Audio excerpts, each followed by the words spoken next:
Forgot another supplier payment?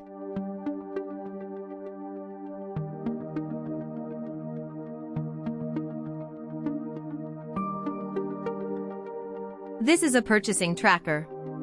You log the orders, and it works out what you owe, and when. Start with your suppliers. One row each, and the supplier code is what ties every tab together.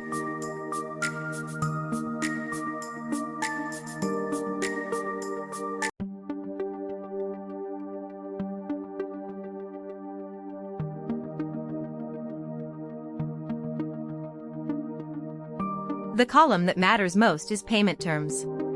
That is the deal you agreed with that supplier.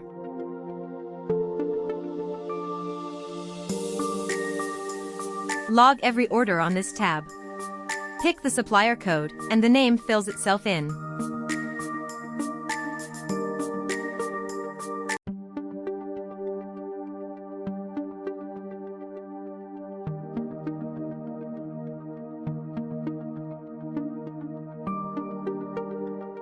You only type the date, the total, and when you expect it. For more columns fill themselves. The payment due date adds that supplier's 15-day terms to your order date. Nothing received, and the date has already passed, so the status turns red straight away.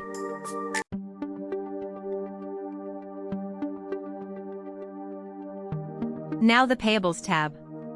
This is the good part, because it adds itself up. You type nothing here. Balance is purchased minus paid. The supplier you just added is already at the bottom. Two charts answer it: who you owe the most, and which category eats your cash. The dashboard pulls 6 numbers together. Purchased this month, total owed, and past due. The star of the file is the alert center. Everything that needs you, most urgent first. That order you just typed is already on the list, with a line telling you what to do. 3 charts below show money in and out over 6 months, and who is holding your cash. The data check tab spots 10 common mistakes: bad codes, duplicates, and overpayments. Scan the code to see more spreadsheet templates.